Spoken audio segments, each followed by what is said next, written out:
আমাদের পৃথিবীতে রয়েছে অসংখ্য রহস্যময় জঙ্গল, অ্যামাজন রেইন ফরেস্ট, ঘন রেইন ফরেস্ট, বরফে আচ্ছাদিত তাইগা, এমনকি পৃথিবীর দূরবর্তী আর্কটিক অঞ্চলের বরফে ঘেরা বন্যভূমি। প্রতিটি জঙ্গলেরই রয়েছে আলাদা গল্প, আলাদা নিয়ম, আলাদা রহস্য। কোথাও দিনের আলো মাটিতে পৌঁছায় না, কোথাও গাছের শিকড়ের নিচে লুকিয়ে থাকে বিষাক্ত প্রাণী, আবার কোথাও অন্ধকারের গভীরে এমন কিছু জীব বাস করে যাদের অস্তিত্ব সম্পর্কে মানুষ পুরোপুরি জানেই না। হাজার বছর ধরে এই জঙ্গলগুলো পৃথিবীর সবচেয়ে ভয়ঙ্কর, অদ্ভুত এবং রহস্যময় প্রাণীদের আশ্রয় দিয়ে এসেছে। কিছু প্রাণীদের দেখলে যেন মনে হয় অন্য গ্রহ থেকে এসেছে। কিছু প্রাণী বিলুপ্ত হয়ে গেছে সেই কোটি কোটি বছর আগেই, তারপরও তাদের ছাপ রয়ে গেছে আমাদের পৃথিবীতে। আবার কিছু প্রাণীদের শক্তি এতটাই ভয়ঙ্কর যে মানুষ সামনে আসলে অসহায় মনে হবে। আজ আমরা এমন সব প্রাণীদের নিয়ে আলোচনা করব যাদের মধ্যে তো কেউ কেউ কোটি কোটি বছর আগের দানবের উত্তরসূরি, কেউ জঙ্গলের অদৃশ্য ভূত, আবার কেউ এতটাই বিপজ্জনক যে একটি কামড়ই অসহনীয় যন্ত্রণা তৈরি করতে পারে। এসটিআর বাংলায় নতুন হলে সাবস্ক্রাইব করতে ভুলবেন না।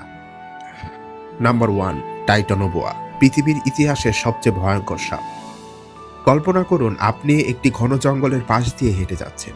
চারিদিকে গরম আর আর্দ্র পরিবেশ, বাতাস ভারী হয়ে আছে, গাছের পাতাগুলো অদ্ভুতভাবে কাঁপছে। হঠাৎ পানির ভেতর থেকে কিছু একটা নড়ে উঠল। প্রথমে হয়তো ভাববেন এটি কুমির, কিন্তু কয়েক সেকেন্ড পর আপনি বুঝতে পারবেন সেটা কুমির নয়। ধীরে ধীরে পানির ওপর উঠে আসছে এমন এক দানব যার শরীর একটি বাসের থেকেও লম্বা।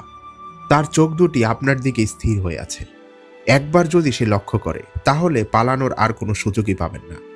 এটি কোনো সিনেমার দানব নয়, এটি আমাদের পৃথিবীতে বাস্তবেই ছিল, যার নাম হচ্ছে টাইটানোবোয়া। টাইটানোবোয়া ছিল পৃথিবীর ইতিহাসের সবচেয়ে বড় সাপ। আজকের পৃথিবীর সবচেয়ে বড় সাপ গ্রিন অ্যানাকন্ডাও এর সামনে একেবারেই নগণ্য। প্রায় 58 থেকে 60 মিলিয়ন বছর আগে এই দানব আমাদের পৃথিবীতেই ঘুরে বেড়াত। 2009 সালে বিজ্ঞানীরা দক্ষিণ আমেরিকার কয়লা খনিতে অসংখ্য জীবাশ্ম আবিষ্কার করেন। সেই জায়গাটি ছিল বর্তমানে কম্বোডিয়াতে। প্রথমে তারা বুঝতেই পারেননি এটি কোন প্রাণীর হাড়।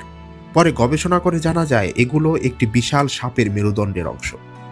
যখন বিজ্ঞানীরা হিসাব করেন তখন তারা অবাক হয়ে যান, কারণ এই সাপের আকার পৃথিবীর অন্য যে কোনো সাপের চেয়ে বড় ছিল। বিজ্ঞানীরা এর নাম দেন টাইটানোবোয়া। টাইটান অর্থ বিশাল দানব, আর বোয়া এসেছে বোয়া সাপের পরিবার থেকে। টাইটানোবোয়ার দৈর্ঘ্য ছিল প্রায় 42 থেকে 50 ফুট, অর্থাৎ একটি বিশাল বড় বাসের সমান, যার ওজন ছিল প্রায় 1100 থেকে 1300 কিলোগ্রাম। মাথা ছিল বিশাল, চোয়াল অত্যন্ত শক্তিশালী ছিল। যদিও এটা বিষধর ছিল না, কিন্তু বিষের প্রয়োজনও ছিল না এই সাপের, কারণ এর আসল অস্ত্র ছিল তার শরীরের শক্তি। যদি টাইটানোবোয়া আজকের পৃথিবীতে থাকতো তাহলে একজন মানুষ পাশে দাঁড়ালে মানুষটিকে খেলনার মতো লাগত। একটি পূর্ণবয়স্ক মানুষ প্রায় 5 থেকে 6 ফুট পর্যন্ত হয়, আর টাইটানোবোয়া ছিল প্রায় 50 ফুট পর্যন্ত, অর্থাৎ প্রায় 8 থেকে 10 জন মানুষ পাশাপাশি দাঁড় করালে যত লম্বা হয়। ভাবা যায় কত বিশাল সাপ আমাদের পৃথিবীতে একসময় বিরাজমান ছিল। তবে সবচেয়ে বড় প্রশ্ন হচ্ছে এত শক্তিশালী প্রাণী কিভাবে হারিয়ে গেল। বিজ্ঞানীরা মনে করেন পৃথিবীর জলবায়ু পরিবর্তন এর প্রধান কারণ। সময়ের সঙ্গে তাপমাত্রা আস্তে আস্তে কমতে শুরু করে, জলাভূমির পরিবেশ পরিবর্তন হয়ে যায়, খাদ্যের উৎস কমে যায়, ফলে ধীরে ধীরে টাইটানোবোয়া বিলুপ্ত হয়ে যায়। যদি টাইটানোবোয়া আজ বেঁচে থাকতো তাহলে সম্ভবত এটি পৃথিবীর সবচেয়ে ভয়ঙ্কর শিকারীদের মধ্যে অন্যতম থাকত। Number 2, okapi. ওকাপি পৃথিবীর সবচেয়ে রহস্যময় স্তন্যপায়ী প্রাণীদের মধ্যে একটি। অনেক মানুষ প্রথম দেখায় একে জেব্রা মনে করেন, কারণ এর পায়ের অংশে জেব্রার মতো সাদা কালো ডোরা দাগ রয়েছে। কিন্তু বাস্তবে ওকাপি জেব্রার আত্মীয় নয়, এটি জিরাফ পরিবারের সদস্য। বিজ্ঞানীদের মতে জিরাফ এবং ওকাপির একটি সাধারণ পূর্বপুরুষ ছিল, যেখান থেকে কয়েক মিলিয়ন বছর আগে এরা আলাদা হয়ে যায়। ওকাপির প্রধান বাসস্থান হচ্ছে আফ্রিকার ঘন রেইন ফরেস্টে, বিশেষ করে ডেমোক্রেটিক রিপাবলিক অব কঙ্গোর জঙ্গলে। এরা সাধারণত এমন জায়গায় বাস করে যেখানে ঘন গাছপালা এবং আর্দ্র পরিবেশ থাকে। একটি পূর্ণবয়স্ক ওকাপির উচ্চতা হয় প্রায় 5 থেকে 6 ফুট পর্যন্ত। শরীরের দৈর্ঘ্য হয় প্রায় 8 ফুট পর্যন্ত। ওজন সাধারণত 200 থেকে 350 কেজির মধ্যে হয়। ওকাপির জিহ্বা প্রায় 30 থেকে 35 সেন্টিমিটার পর্যন্ত লম্বা হতে পারে। এর লম্বা জিহ্বা ব্যবহার করে তারা গাছের পাতা ছিঁড়ে খায়। অদ্ভুত বিষয় হচ্ছে তারা নিজেদের চোখ এবং কান পর্যন্ত জিহ্বা দিয়ে পরিষ্কার করতে পারে। ওকাপি তৃণভোজী প্রাণী। তারা মূলত পাতা, ফল, ছোট গাছের কুঁড়ি এবং বিভিন্ন উদ্ভিদ খায়। ওকাপির শ্রবণ শক্তি অত্যন্ত তীক্ষ্ণ। ঘন জঙ্গলে শিকারীদের উপস্থিতি এরা দ্রুত বুঝে ফেলতে পারে। বিজ্ঞানীদের অনুমান অনুযায়ী বর্তমানে পৃথিবীতে প্রায় 10,000 থেকে 35,000 ওকাপি রয়েছে। অনেক বিজ্ঞানীরা মনে করেন এটি লিভিং ফসিল বা জীবন্ত জীবাশ্ম। এই কারণে ওকাপিকে বলা হয়েছে আফ্রিকান ইউনিকর্ন। Number 3, reindeer.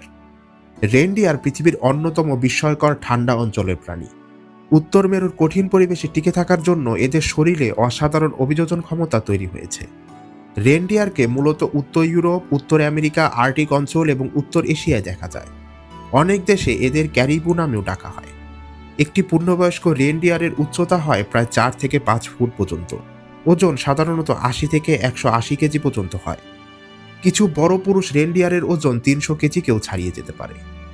এই রেনডিয়ারের অন্যতম বৈশিষ্ট্য হচ্ছে পুরুষ এবং স্ত্রী উভয়েরই শিং রয়েছে, যা হরিণ পরিবারের বেশিরভাগ ক্ষেত্রে এটি দেখা যায় না। তাদের শিং প্রতি বছর ঝরে যায় এবং নতুন শিং জন্মায়। শীতকালে এদের শরীরে ঘন লোম তৈরি হয়। প্রতিটি লোমের ভেতরে বাতাস আটকে থাকে। এটা শরীরকে অতিরিক্ত ঠান্ডা থেকে নিজেদের রক্ষা করে। রেনডিয়ার -50°C কাছাকাছি পরিবেশেও বেঁচে থাকতে পারে। রেনডিয়ারের একটি উল্লেখযোগ্য বৈশিষ্ট্য হচ্ছে এর নাক।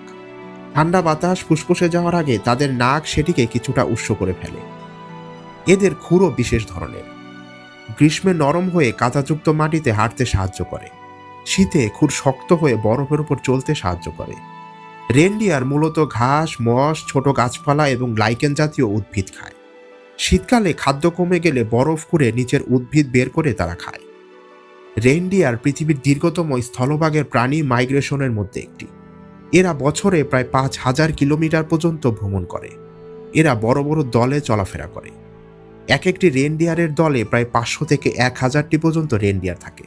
তাদের প্রধান শিকারীদের মধ্যে অন্যতম হচ্ছে নেকড়ে, ভাল্লুক এবং কিছু বড় বড় শিকারী। এদের হাত থেকে বাঁচতে রেনডিয়াররা একটি বিশেষ পন্থা অবলম্বন করে, যার নাম হচ্ছে রেনডিয়ার সাইক্লোন। এই রেনডিয়ার সাইক্লোন হচ্ছে যখন তারা তাদের আশেপাশে কোনো শত্রুর উপস্থিতি টের পায়, তখন তারা একত্রে গোল হয়ে দৌড়াতে শুরু করে। এই রেনডিয়ার সাইক্লোনের মূল কারণ হচ্ছে যাতে কোনো শিকারী এক রেনডিয়ারকে আঘাত হানতে না পারে। আর্কটিক অঞ্চলের অনেক আদিবাসী জনগোষ্ঠীদের জীবনে রেনডিয়ার খুবই গভীরভাবে জড়িত, যাদের মধ্যে অন্যতম হচ্ছে নেনেট সম্প্রদায়। Number 4, Arctic Fox. Arctic Fox পৃথিবীর সবচেয়ে অভিযোজনক্ষম প্রাণীদের মধ্যে একটি। এরা রেনডিয়ারের মতো পৃথিবীর অত্যন্ত ঠান্ডা অঞ্চলে বাস করে। এরা মূলত আর্কটিক অঞ্চল, উত্তর আমেরিকা, উত্তর ইউরোপ এবং উত্তর এশিয়ায় বাস করে। এদের বৈজ্ঞানিক নাম হচ্ছে ভুলপেস লাগোপাস। লাগোপাস শব্দের অর্থ হচ্ছে খরগোশের মতো পা, কারণ তাদের পায়ের নিচের অংশে ঘন লোম থাকে। এটি বরফের ওপর চলাচল করতে তাদের সাহায্য করে।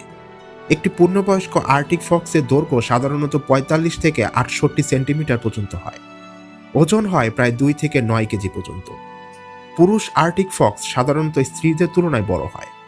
মানুষ ভাবে শিয়াল মানেই চতুর প্রাণী, কিন্তু পৃথিবীর সবচেয়ে বিস্ময়কর শিয়ালদের মধ্যে একটি হচ্ছে আর্কটিক ফক্স। এদের ব্যাপারে এমন একটি তথ্য আছে যা অনেক মানুষই জানে না। এই ছোট প্রাণীদের মাঝে মাঝে পোলার বিয়ারের পেছনে ঘুরতে দেখা যায়, কারণ মেরুর ভাল্লুক যখন বড় বড় শিকারি ধরে, তখন তার খাবারের কিছু অংশ বরফের উপর পড়ে থাকে। আর্কটিক ফক্স দূর থেকে অপেক্ষা করে, আর ভাল্লুক চলে গেলে সে দ্রুত এসে তার খাবার খায়। আরও অবাক করার মতো বিষয় হচ্ছে এই প্রাণীটির পায়ের নিচে লোম থাকে, যেন প্রকৃতি তাকে বরফের জুতা উপহার দিয়েছে। আজকের ভিডিওটি আপনার কাছে ইনফরমেটিভ লাগলে অবশ্যই এসটিআর বাংলাকে সাবস্ক্রাইব করে রাখুন। দেখা হচ্ছে এসটিআর বাংলার নতুন এপিসোডে।